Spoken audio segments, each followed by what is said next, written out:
Korea जिले के बचरापोड़ी के ग्राम बड़े साल्ही में आज दिल दहला देने वाला वारदात हुआ है।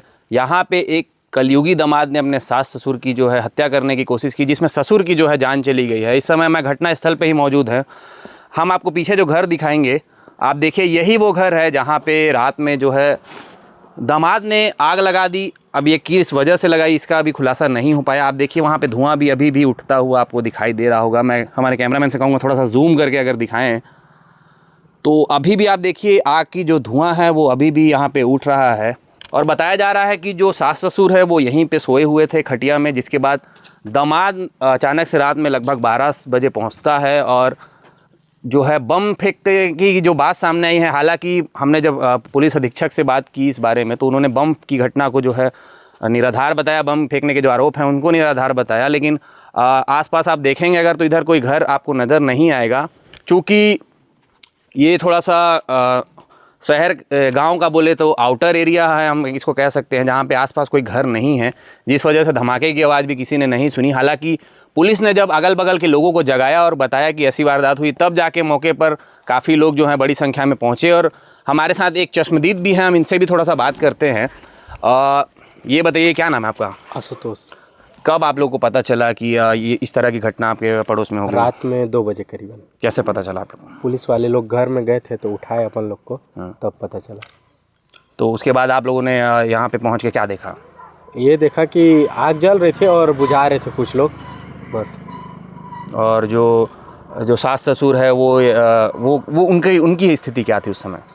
ससुर तो डेट कर गए थे नाइट में ही, और जो सास थे उनको हॉस्पिटल ले गया था। तो सास उस समय मतलब जिंदा थी? जिंदा थी। और यहाँ से मतलब वो उस समय उसकी क्या स्थिति थी उस समय सास की? सास पूरा वो भी जल गए हैं, मतलब पूरा चेस्ट बचा हुआ है, बाकी हाथ पैर वगैरह जो भी है जल चुका है। बाकी अपने बड़े बेटे के घर गई थी, करीबन 200 से 250 मीटर के आसपास जलते हुए गई थी वो। जलते हुए मतलब महिला भागी। तो देखिए जो चश्मदीद है वो यही पड़ोस में ही रहते हैं। इनको जो है पुलिस ने रात में जगाया, जिसके बाद जो है पूरी वारदात जो है पूरे गांव में फैली। और ये कितनी दर्दनाक घटना है आप इसका अंदाज़ा इसी बात से लगा सकते हैं कि जो आरोपी की जो सास है, जो अब लगभग 70% जल चुकी है, वो जलते हुए अवस्था में जो है अपने बड़े बेटे के घर तरफ भागी ताकि वो अपनी जान बचा सके। लेकिन अब वो फिलहाल अभी उसकी स्थिति गंभीर बनी हुई है और उसे जिला रायपुर भेजा गया है बेहतर इलाज के लिए। विस्तार न्यूज़ इस समय घटनास्थल पर पहुंचा हुआ है। हम आपको घर दिखाते हैं। आप देखिए घर की जो है छत है, जो छानी है, क्योंकि ये कच्चा घर है तो ये पूरी तरह से गिर चुका है। और यहीं पे जो है जो मृतक है, जो उनके जो ससुर है आरोपी के, वो यहाँ पे सोए हुए थे। मैं थोड़ा सा क्लोज दिखाता हूँ कैमरामैन से कह के। तो आप इस जगह को देखिए। हालांकि इस घर की ज़्यादा हाइट नहीं है, जिस वजह से जो लकड़ियाँ हैं वो जल गई थी, जिस वजह से जो छत है वो गिर गया है, ऐसा अतिरिक्त पुलिस अधीक्षक का कहना है। और जो सास है वो बगल वाले कमरे में सोई हुई थी। हालांकि ससुर की इसमें मौत हो चुकी है, लेकिन जो सास है उनकी हालत भी काफ़ी गंभीर है। उनको इलाज के लिए जो है रायपुर रेफ़र किया गया है। पुलिस के साथ साथ घटनास्थल पर फॉरेंसिक टीम भी आई थी और जो है जांच उनकी अभी जारी है। जब पुलिस से हमने बात किया तो उन्होंने कहा कि अभी इस मामले पे किसी भी तह तक नहीं पहुंचा जा सका है। फिलहाल जो आरोप है वो इनके दामाद पर ही लगा है। बताया जा रहा है कि इनका जो है क्रिमिनल बैकग्राउंड भी रहा है और पुरानी रंजिश को लेकर के ये जो वारदात है इसको अंजाम दिया गया है। अब देखना होगा कि पुलिस इसमें किस मामले में किस तरह का खुलासा यहाँ पे करती है। देखिए जो चश्मदीद का कहना है कि जो महिला है अपने बड़े बेटे का घर इस तरफ, हम आपको इधर दिखाऊं अगर तो इधर देखिए आसपास कोई घर नहीं है। अगर इस तरफ भी आप देखेंगे तो केवल यही एक घर है, उसके बाद लगभग 50 मीटर दूर दूसरा घर है। और चश्मदीद ने हमें बताया कि जो महिला है वो जलते अवस्था में बाहर निकली और अपने जो बड़े पुत्र हैं उनके घर की तरफ भागी। आपको यहाँ पे पैरों के निशान मैं आपको दिखाऊं तो देखिए खून से सने हुए पैरों के निशान हैं जो महिला के ही हैं, और ये पूरा आपको आगे तक दिखाई देंगे। ये महिला के भागने के निशान हैं, उसके पैरों के निशान हैं जो खून से सने हुए हैं। सोचिए आप कितनी दर्दनाक जो है स्थिति रही होगी उस समय की, कि कैसे महिला जो है जलते हुए अवस्था में यहाँ से अपने बड़े बेटे के घर तरफ के गई। फिलहाल अभी जांच जारी है और जो कुछ भी तथ्यों पे पहुंचने से पहले पुलिस अभी कुछ भी कहना नहीं चाहती है। हालांकि हमने जब पुलिस अधीक्षक से बात की तो उन्होंने कहा कि मामले का खुलासा जल्दी किया जाएगा। घर में सोया हुआ था, करीबन 3 बजे के आसपास पुलिस प्रशासन आई थी और मेरे गेट पे आई थी। तो मैं गेट वगैरह खोला तो फिर बताया कि ऐसे ऐसे कांड हो गए। तो आके देखे हम लोग तो पूरा जल रहा था। इसके बाद हम लोग वहीं पे चले गए और वहाँ पे कार्रवाई हुआ, जो भी हुआ लिखे पढ़े अपना, फिर आ गए। बाकी फिर जो भी हुआ सुबह आए, क्या बोलते हैं आपका जितना भी टीम हुआ, डॉक्टर्स वगैरह, पुलिस वगैरह सभी कोई आए। इसके बाद जो भी जांच पड़ताल हुआ है सभी कुछ हुआ है। और ये घर है पीछे में जहाँ आग लगा हुआ था, जहाँ सास ससुर थे दोनों, उनको आग लगाया गया है। और आग लगाकर ससुर की जान भी चली गई है और सास अभी रेफर है, हॉस्पिटल में है और उनका भी अभी हालत नाजुक है। बताया जा रहा है कि जो हत्या करने वाला जो आरोपी है वो इनका दामाद ही है, क्या ये सही बात है? हाँ, ये सही बात है, वो उनका अपना दामाद है। क्या वजह हो सकती है, आपको क्या लगता है कि क्यों ऐसा इसका किया? वजह तो नहीं बता सकते भैया। क्या घटना हुई रात में? आपके मम्मी पापा को जो है मारने का प्रयास किया गया, कौन था वो आरोपी और किस तरह की कैसे घटना हुई?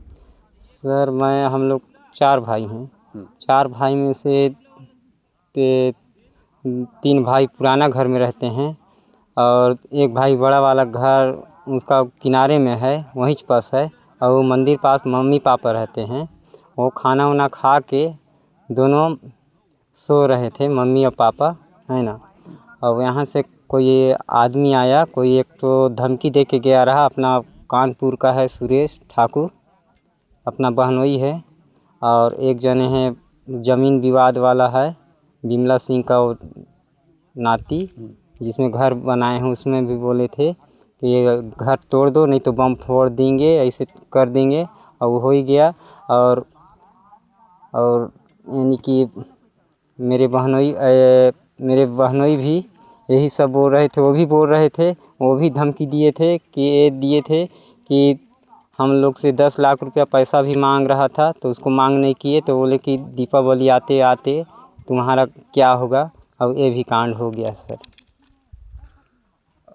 फिर आप लोग जो आरोपी है बता रहे हैं कि जो आपके जो पिता हैं उनके दामाद हैं, ये क्या सही बात है? जी, वो उनका छोटा दामाद है। अच्छा। और जो घटना हुई है बताया जा रहा है कि बम फेंक करके इसको अंजाम दिया गया, इस पे क्या कहेंगे आप? जी, इसमें मम्मी खुद बता रही हैं कि पापा को वहाँ सोए थे बाहर में, और वो अंदर में से एक तो कुंडी लगा दिए थे और बाकी 2 जने थे, ऐसे करके बता रही थी मम्मी। और खुद बता रही हैं वो कि चिमनी टाइप से रहा, है ना, लगाने के बाद फेंक दिए मेरे साइड, है ना। इसके बाद फैल गया पूरा आगे, पूरा घर में पूरा कपड़ा उपड़ा में लग गया, है ना। और मैं चिल्लाने लगी उसी, और दरवाज़ा पास रहे वो लोग, है ना, और आगे मेरे ऊपर लगा रहा। इसके बाद छटपटाने लगी, इधर उधर होने लगी। इसके बाद दरवाज़ा टूटा है। इसके बाद मम्मी वहाँ से भागा है और किसी को पता नहीं। और पापा तो वहीं पर पूरा डेथ हो कर दिए थे, वहीं पूरा आग लगा दिए थे, मुंह में कुछ लगा दिए थे, कपड़ा उपड़ा वगैरह सब पूरा लगा दिए थे। वहाँ से मेरी मम्मी दौड़ते हुए बड़े भैया के घर में गई, पूरा खून से लथपथ, है ना। इसके बाद इधर उधर चिल्लाने लगे, फिर वहाँ से मेरे को फ़ोन किए। इसके बाद पुलिस थाना में हम फ़ोन इन्फॉर्म किए। इसके बाद हम तुरंत दोनों भाई गए। इसके बाद गांव वाले लोगों को 1-2 जने को चिल्लाए उलाए हैं, तो इकट्ठा हुए हैं। इसके बाद आग को बुझाए हैं। मतलब पुराने विवाद की वजह से ही इस घटना को अंजाम दिया गया आरोपी के द्वारा। जी। आरोपी का नाम क्या है? क्या आरोपी का नाम है सुरेश ठाकुर। और एक आरोपी का नाम है ज़मीन विवाद, जहाँ पर घर बनाए हैं, है ना। क्या नाम है उनका? बिमला सिंह है, बिमला का है। दोनों यहीं के निवासी हैं? जी, यहीं के हो, है ना। मैं भी बताया जा रहा है कि कानपुर का कोई निवासी इसमें? कानपुर का नहीं है, यहीं के लोकल ही। जी। हुई इस हत्याकांड के बाद से पूरे गांव में दहशत का माहौल है। लोग जो है अब गांव में तरह तरह की बातें हो रही हैं। फ़िलहाल पुलिस और फॉरेंसिक टीमें यहां से जांच करके जा चुकी हैं और शव का जो है अंतिम संस्कार किया जा रहा है।